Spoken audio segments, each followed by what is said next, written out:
Hello, ladies and gentlemen, and welcome back to the podcast. And today I'm going to give my review of Monday Night Raw. And man, a lot of things happened on Raw last night. Possible injury to a superstar that happened last night. We also get a return of a legend that also showed up last night. And we also get a return from another member of the female roster that has been gone for about 13 months. She finally makes her return to WWE last night. We'll talk about all this in today's episode. Glad you guys are here, man. We're going to go over Monday Night Raw. Starting off Raw, we have Liv Morgan. Liv Morgan comes out to the ring, grabs a microphone. Morgan says that the women's division is her division. She also talks about Nikki Bella, mocking Nikki Bella. Morgan says that nobody paved the way for Morgan, that she paved the way for herself. Morgan then said that she demands respect. Morgan then wants a rematch for the women's world title. After that, Io Sky is here. Io tells Liv to shut up. Io then mocks Liv Morgan. Io then attacks Liv Morgan and Dominic Mysterio. Some interesting stuff there between Liv Morgan and Io Sky. Moving on from that, we have a Queen of the Ring tournament matchup, a fatal four-way. It is Stephanie Vaquer versus Raquel Rodriguez versus Asuka, who makes her long-awaited return to WWE after being gone for 13 months, versus Ivy Nile, where the winner will move on in the Queen of the Ring tournament. The match itself, man, it was a good match. Back-and-forth matchup between Vaquer, Rodriguez, Asuka, and Ivy Nile, with Raquel hitting a powerbomb on Asuka, sending Asuka into Vaquer. Vaquer then was keeping the pace of the match, with Vaquer hitting a Devil's Kiss on Ivy Nile, followed by another Devil's Kiss on Raquel off the apron. Asuka then hits a code breaker on Raquel in the middle of the ring. Rhea Ripley then attacks Raquel. She also hits a Riptide on Raquel as well. Asuka then hits an Empress Impact on Raquel Rodriguez in the middle of the ring. Pins for the 3, and your winner of the match, and moving on to face Alexa Bliss in the Queen of the Ring tournament semifinal, is Asuka. Couple of things I want to talk about this matchup, man. Number one, it's great to see Asuka back. I know a lot of people were excited that she was coming back, myself included. She has been gone for 13 months. She was dealing with a lot of stuff. She was dealing with some, obviously, a leg injury that she had sustained. There were some other issues going on behind closed doors with Asuka that, also prevented her from coming right back into WWE. I'm glad that she's back. I know my first initial thought process with Asuka returning was there going to be a little ring rust, because she also had a severe leg injury, and we haven't seen her on TV or haven't seen her in the ring in over a year. So when she came into this matchup, my first initial thought was, okay, maybe there's some little ring rust here with Asuka. Asuka looked fantastic. Asuka looked like she has not lost a beat, hasn't lost a step. She looks great. I think, we had the new, finish with the Empress Impact. We have seemingly what it looks like new entrance for Asuka.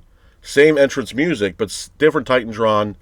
The face paint was great. It's great to see her back. And honestly, for what it's worth, it's something where, a lot of people can get excited for some of the matches that Asuka could have now that she's back into the fold with WWE. Most notably, Stephanie Vaquer. When them two locked horns in the middle of the ring, a lot of fans were chanting, holy shit, because it's a dream match for a lot of fans to see.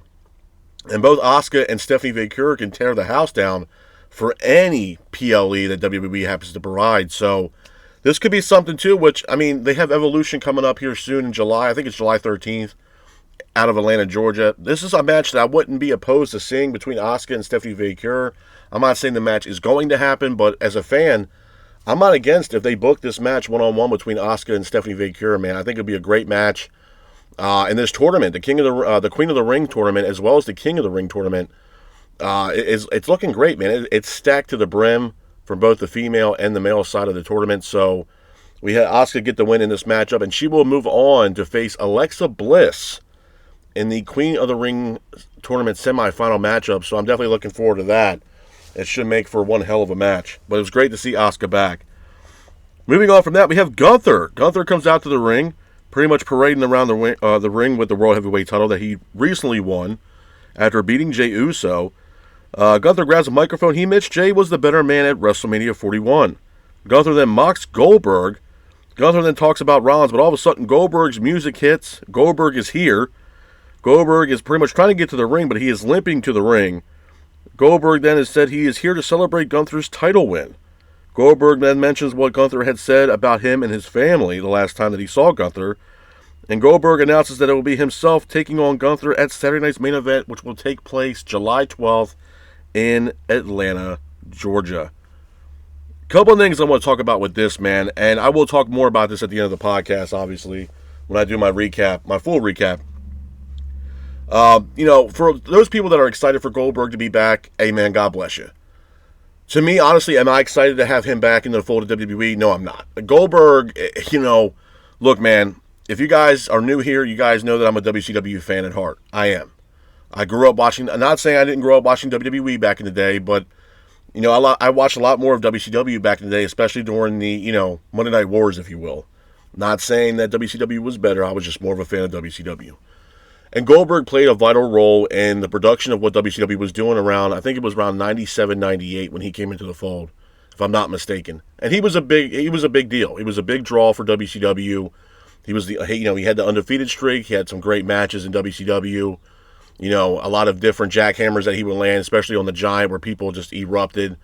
And, they put the entire company on this guy's back at a time where, they were going head-to-head with WWE at a time where this is, Stone Cold versus Goldberg, man. This is Attitude Era 101. So I'm not sitting here saying that his credentials are not there. I mean, obviously he was a big-time star in WCW when he arrived, and they were pushing him to the moon.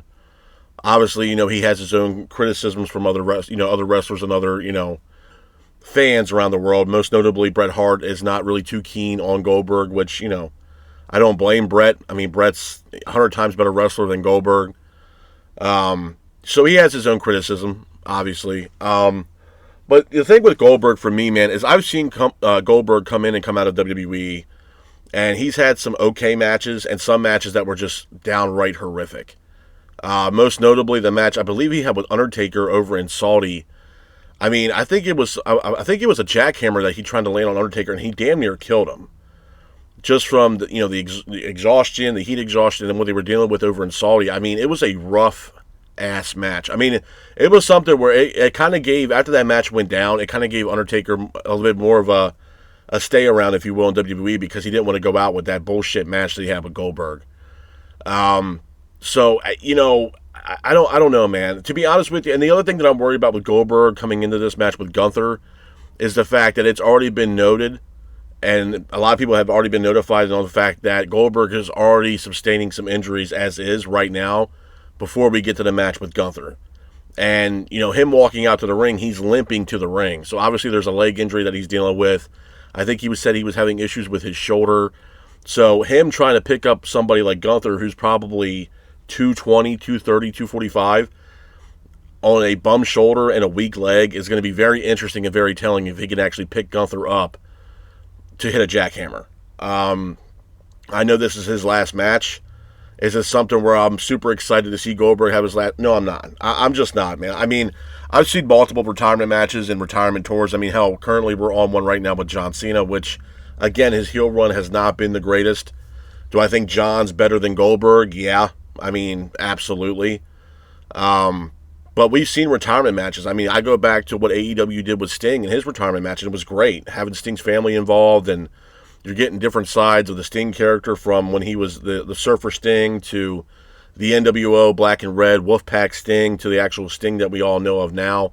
It was a great moment. It was a great retirement match for Sting. I think AEW and Tony Khan did a fantastic job with, having Sting ride off in the coattails, or ride off in the sunset, if you will, in his final match in all professional wrestling.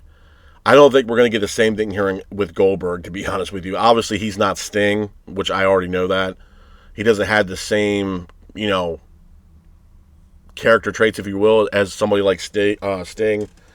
But I will say, though, I mean, are they trying to do whatever they can to make it special? Obviously. I mean, they're trying to have obviously they're going to have his last match in Atlanta, Georgia.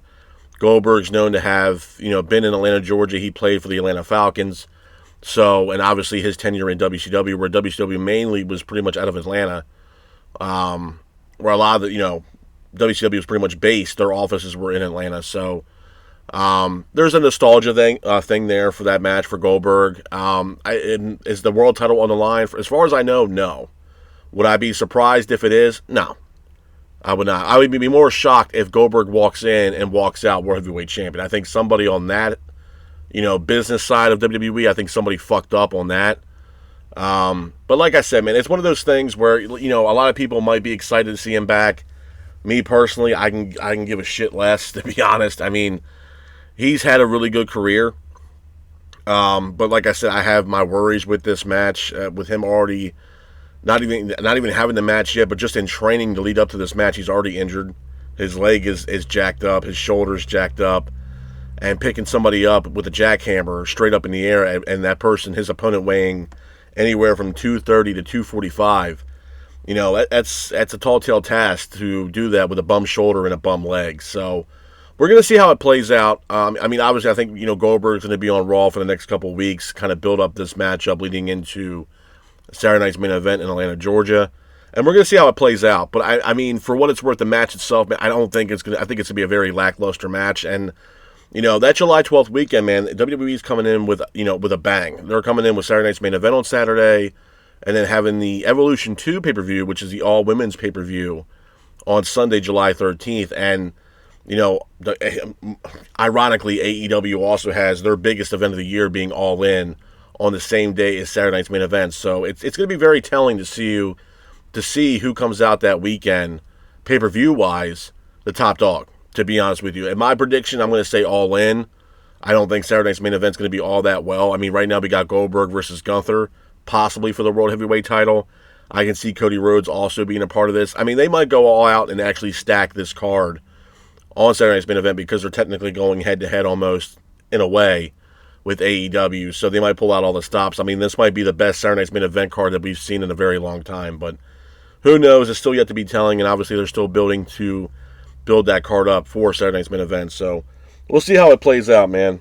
Moving on from that, though, we go into our next match of the night. It's JD McDonough to take on AJ Styles. I thought it was a decent match. Back and forth matchup between Styles and McDonough, with Styles keeping the pace of the match. AJ applies a calf crusher on McDonough in the middle of the ring, but the hold is broken. Styles then hits a Styles Clash on McDonough, pins for the 3, and your winner of the match is AJ Styles. After the match, Dominic Mysterio tries to get in the ring, but AJ ends up attacking Dominic Mysterio. Moving on from that, we have a Bayley segment. Bayley comes out to the ring, grabs a microphone. She hypes up the crowd. The crowd pretty much hypes up Bayley. Bayley talks about not being at WrestleMania 41 and the fact that she was taken out by Becky Lynch. Bayley said that she is coming after Becky, after what Becky has done. Becky shows up. She comes out to the ring, grabs a microphone. Becky says that herself and Bayley were never meant to be at the top. Becky says that she has asked Bayley if she knows what gold feels like, pretty much mocking Bayley because Bayley hasn't had championship gold in quite some time.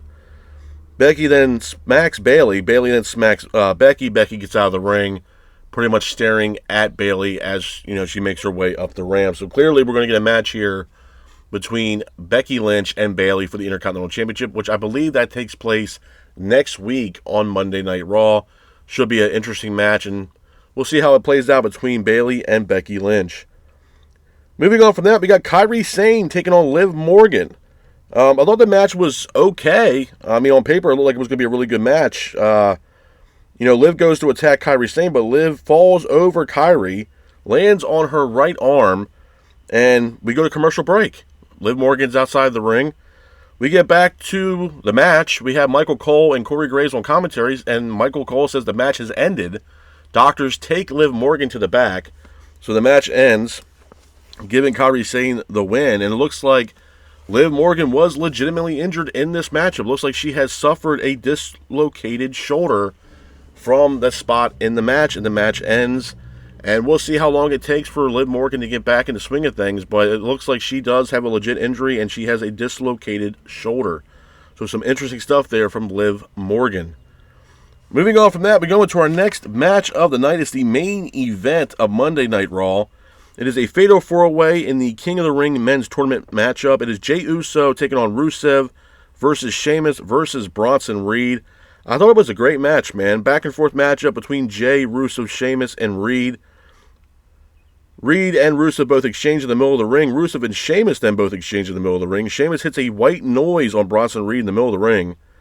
Rusev then applies an accolade on Jay, but the hold is broken. Reed then goes to the top rope, hits a tsunami on Sheamus in the middle of the ring. Jey Uso then hits a spear on Reed. Breaker then attacks Jey Uso. Sami Zayn comes out to the ring. He attacks Breaker. Penta then attacks Breaker as well. Reed then hits a Death Valley driver on Jey Uso in the middle of the ring. Reed then goes up to the top rope, seemingly to try to hit another tsunami, but Reed is attacked by LA Knight. This allows Jey Uso to get up, hit a spear on Reed, followed by 2 Uso splashes on Reed, pins for the 3, and your winner of the match, and moving on in the King of the Ring, Men's King of the Ring tournament, is Jey Uso. After the match, you can see Jey was pretty much suffering from a rib injury, but Rollins' music hits. Rollins comes out to the ring. He gets in the ring. He stares down Jey Uso while Jey Uso is pretty much laying in the ring. Looks like he was setting up a foot stomp. But all of a sudden, Rhodes' music hits. Rhodes comes out to the ring. He gets face-to-face with Seth Rollins, and Rollins then leaves the ring. So some interesting stuff there between Seth Rollins and Cody Rhodes. A couple of things I want to talk about, man, before I get the hell up out of here. Number one, solid Raw. I got to say it was a solid Raw. I'm liking the direction of where they're going. Obviously, the storylines are there, and they're starting to slowly build storylines. Obviously, we have a couple events lined up for WWE, especially PLEs, with Night of Champions. We also have Saturday Night's Main Event, and we also have Evolution 2. Now, Night of Champions will take place, I believe, June 28th over in Saudi Arabia. We already have another match that was announced for that.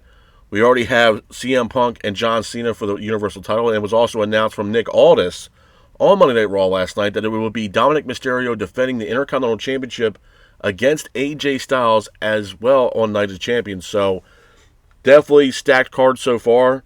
I'm looking forward to the event. But like I said, man, Monday Night Raw was not that bad. I mean, I think the King of the Ring tournaments for both men and the women are stacked.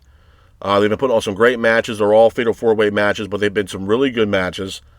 We had Asuka return after her being gone from 13 months, dealing with injury and everything going on behind closed doors with Asuka.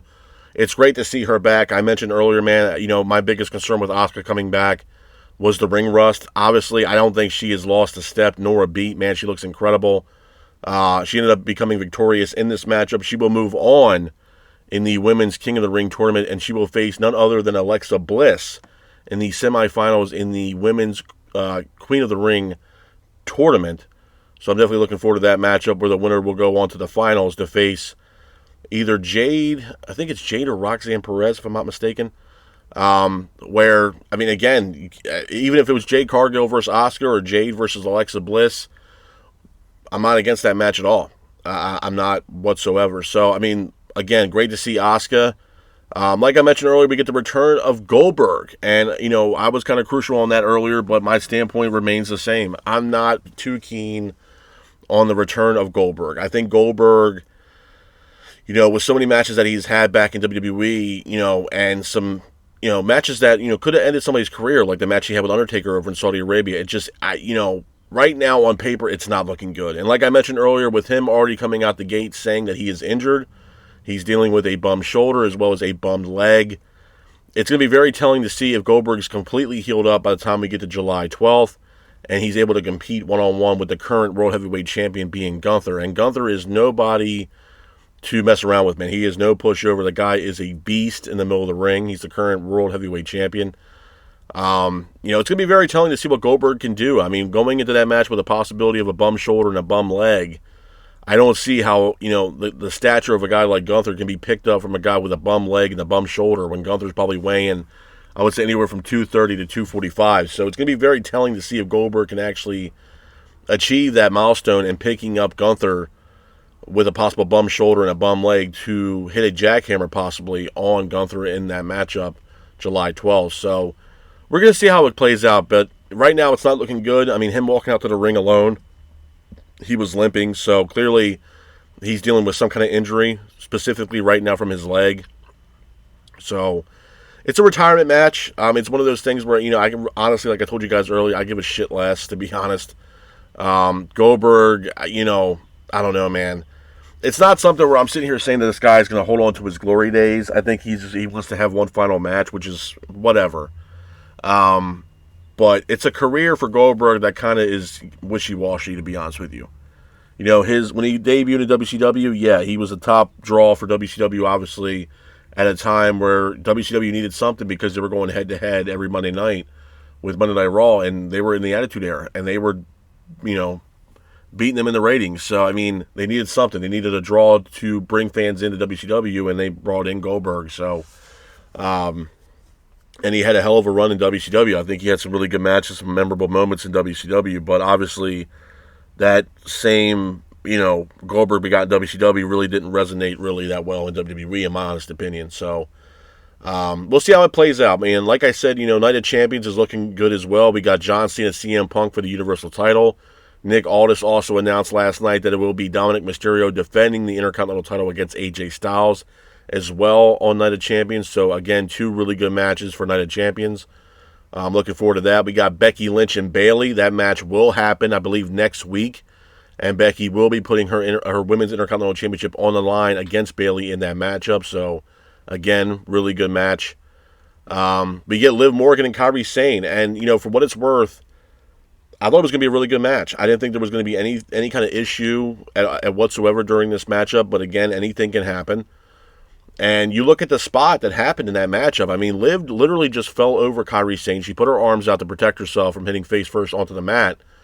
And you can look at her elbow going up to her shoulder, and she was legitimately hurt, man. She quickly rolled out of the ring. You could tell something was wrong.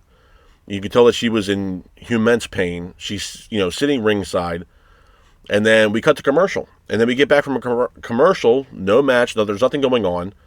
But we see Corey Graves and Michael Cole on commentary, and Cole announces that the match had ended due to the fact that Liv Morgan sustained an injury in this matchup, but no one knew what the injury was or what kind of injury she sustained in that match. Until a few minutes later, then Michael Cole makes the announcement that Liv Morgan sustained a dislocated shoulder in that spot with Kairi Sane in that matchup. So we don't know when we're going to see Liv Morgan. She might be out for a week, 2 weeks, who knows? But it's just crazy to show that, it looked like it was going to be a really interesting match, and Liv Morgan's shoulder just gave out. And now she has a dislocated shoulder. So, it's unfortunate. It really is unfortunate. I think, the promo that she had or the segment that she had in the beginning of the night, it was great. I mean, obviously it was a jab towards Nikki Bella, with her people saying that they're not putting respect on Liv Morgan's name. I mean, I think Liv, for what it's worth, I mean, she's not wrong with what she said, man. I mean, she did really kind of pave her own way. I mean, you look at what she was when she came into WWE, NXT, being a part of the stable with, I believe it was Ruby Soho and Sarah Logan at one time when they really got onto the main roster. And we've all seen what happened to them. Ruby Soho is over in AEW. Sarah Logan turned into Valhalla, and Valhalla was just recently released from WWE, and plus she was off to TV for quite some time.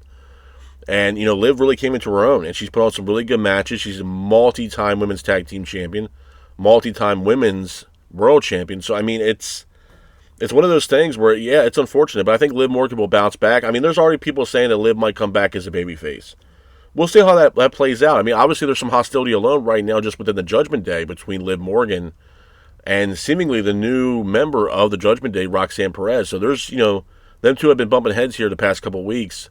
So, and it looks like Liv Morgan also can't trust Roxanne Perez. So there might be something where Finn Balor also might be cooking up something behind closed doors, where Liv Morgan might be pretty much casted out of the Judgment Day and they replace her with Roxanne Perez. So, I mean, this is also something to keep in mind, especially with what's been going on between Roxanne Perez and Liv Morgan. So, we're going to see how it plays out. And, what's going to happen with Raquel? Is she going to stick around or is she going to join Liv Morgan? You know what I mean? They're both currently right now the women's tag team champions. So, we'll see how it plays out. But some interesting stuff there between the Judgment Day. But for what it's worth, man, like I said, it's one of those things where, was it a good Raw? Yeah. Was it the best Raw? No, obviously not. But I'm liking what they're doing. I really am. Some people were also pissed off with what happened in the main event, where you see Jey Uso become victorious in a matchup in a Fatal 4-Way in the King of the Ring tournament, and they put him in the tournament after this guy just lost the World Heavyweight title last week against Gunther. My opinion is this. Obviously, a lot of people are still going off of what, Jey Uso's dad has said about his title run and everything else, and a lot of people have made a fuss over that and what Rikishi said and everything else. But this is my standpoint on Jey. Do I think, when Jey won the Intercontinental Championship and when he won the World Heavyweight title, my standpoint has been the same. Jey Uso has busted his ass and earned his spot at the main event scene. Absolutely. Absolutely. And there's nothing anybody can say that could take that away from that guy. I mean, Jay has busted his ass to get to where he's at. Absolutely. Did I believe Jey Uso was going to have a long, extended title run with the World Heavyweight title? No, I didn't. I didn't think he was going to hot potato the championship, which he didn't. Did he have a really good title run? No, he did not. There wasn't that many title defenses. He was kind of back and forth, and he was part of tag team stuff and everything else. It really wasn't. He wasn't having one of the best title runs I've ever seen. No. Was I surprised they put Jay so quickly back in the King of the Ring tournament and then have him win last night? Yeah, I was. Because this man just took an L clean from Gunther and lost the World Heavyweight title. So to me, I thought that Jay was going to take some time off. You know, he cut that promo after the matchup with Gunther. It seemed like he was going to take some time off and take a break for a little while, which, I mean, for what it's worth, I honestly kind of probably would have benefited Jay a whole lot, to be honest with you. He could have came back even stronger than ever and go after the World Heavyweight title, because right now you also have Seth Rollins pretty much waiting in the balance right now with that briefcase that he just won in Money in the Bank. So he can cash in on Gunther. He can cash in on John Cena. I mean, it could happen at Night of Champions where you have John Cena defending that title against CM Punk. What's to say that Seth Rollins don't cash in and walks out Saudi Arabia new Universal Champion? You know, we'll see what happens. Do I think that will happen? No. Because I think John Cena is going to have that belt up until his retirement match. And then we're going to have Cody Rhodes versus John Cena, and then Cody is once again victorious and once again becomes your Universal Champion. That's just my prediction. But, you know, it's just, like I said, man, it's just one of those things where, you know, a lot of people, you know, have their issues, especially with Jay. You know, my whole standpoint on Jay is the fact that, you know, I'm not surprised that he lost the belt. I didn't think he was going to have a long title run, but I was surprised they quickly put him in that tournament and then have him become victorious after literally a week. Last week, he just lost the World Heavyweight title, so it was kind of odd seeing that. But I also feel like it's one of those things, once again, where WWE has this tendency where they do fuck up, but they won't acknowledge the fuck up. And I think this was one of those things with Jay where they knew they fucked up. They didn't want to acknowledge the fuck up, so you know what? We're going to put Jay in the Men's King of the Ring tournament. We're going to have him win and go on to the semifinals to have the opportunity to move on in the King of the Ring tournament. So, you know, again, it's one of those things where I feel like they kind of fucked up on, but they're not going to obviously admit that they did wrong. We get to the main event. Obviously, like I said when I mentioned with Jey Uso, a lot of things were going on with LA Knight being involved, Braun Breaker. Penta was also involved in that matchup. There was just pure chaos going on towards the end of that match. And Jay was, you know, successful in capitalizing on that by hitting, you know, a spear and 2 Uso splashes on Bronson Reed. So, you know, it's the same thing with Seth Rollins' stable, man. I do feel as if there's going to be a fourth guy. And I think I said something about this a week or two ago, that the fourth guy could possibly be, if I had to predict, or fantasy book it to be who I thought the fourth guy would be, I would say Ricky Starks. I think Ricky Starks would benefit immensely having a mouthpiece like Paul Heyman. Ricky Starks working under the tutelage of Seth Rollins, Braun Breaker, and Bronson Reed. I think it would benefit him a lot. You know, a lot of people, even when Ricky Starks was in AEW, a lot of people were saying that, you know, Ricky Starks has the resemblance, if you will, of Dwayne "The Rock" Johnson and the way he talks in promos and the way he wrestles. You know, but if everybody goes back in the day and looks at how Rock really came into his own, you know, Rock didn't come off the scene and, you know, didn't show up in WWE, you know, the top guy. It took him some time. He was also part of a stable with Farouk and The Godfather and, you know, the Nation of Domination. So, I mean, and again, he was a heel. So this was something that really benefited The Rock and really put The Rock over with him being a part of the Nation of Domination. So this could also be something where they can bring in a fourth guy with being Ricky Starks, because everybody keeps saying that he's going to be called up at this point imminently. So why not bring him over to Raw, align himself up with Paul Heyman, Seth Rollins, Bronson Reed, and Braun Breaker, and see how that stable really plays out. I mean, I think it would benefit Ricky Starks immensely, or or Ricky Saints, or whatever. Whatever. I think it would benefit him a lot.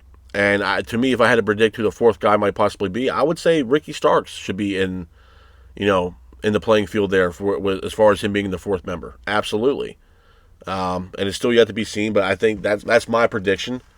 But like I said, man, you know, and there's also other issues with WWE too, and you know, obviously the abundance of PLEs that we have been getting from WWE. I mean, it's absolutely insane. If you look at July 12th weekend, man, it is fucking insane. You got, Saturday night's main event taking place in Atlanta, Georgia on Saturday. And then the following day, you have another PLE, which is Evolution, which is the WWE's all-women's pay-per-view. And then from the other side of the fence, you have AEW with their biggest show of the year being All In on the same day as Saturday night's main event, July 12th. So, I mean, it's a lot. It's definitely a lot. And then, you hear Tony Khan talking about this and how WWE is booking these pay-per-views seemingly wrapped around AEW's pay-per-views. And he said, yeah, it has a lot of resemblance to the Jim Crockett days, with the territory days. Yeah, it does. You know what I mean? WWE is trying to put AEW out of business. That's just the main thing they're trying to do right now. And could it happen? Sure. Absolutely. There's already stuff going on with AEW right now that's just not looking so hot, which I will talk about when I do my AEW review for you guys. But, it's a fucking circus over there. So, my thing is with WWE, there's a time and a place to do business, and there's a time and place, and there's, like I said, there's a time and place to do business, but there's also those times where WWE is really, really petty, and this is one of those times. Booking 2 PLEs seemingly back-to-back on a weekend where AEW has their biggest show of the year, it's petty. It's absolutely petty. Because then you're playing with the ratings. Well, who's going to have more, eyes on that product, or yada, yada, yada, or this, that, and the other. It's just, to me, it's petty. And it's honestly petty from WWE. It really is. That's why AEW is not so, on board with announcing something to happen, because here's WWE going to, sweep in and try to take over what the hell they're doing, which I don't blame them for kind of keeping it private. So, but yeah, man, I mean, for what it's worth, it wasn't a bad show. I was surprised with Liv Morgan. It's unfortunate. And like I said earlier, she did suffer a dislocated shoulder in the matchup that she had with Kairi Sane. JD McDonough versus AJ Styles match was really good. Like I said, AJ Styles finally getting his opportunity at Dominic Mysterio for the Intercontinental Championship, and that match will take place at Night of Champions. Definitely looking forward to that match. And like I said, man, it was a solid show from top to bottom. But with that being said, this is my review of Monday Night Raw. I hope you guys are out there staying safe. Be careful, and remember, stay classic.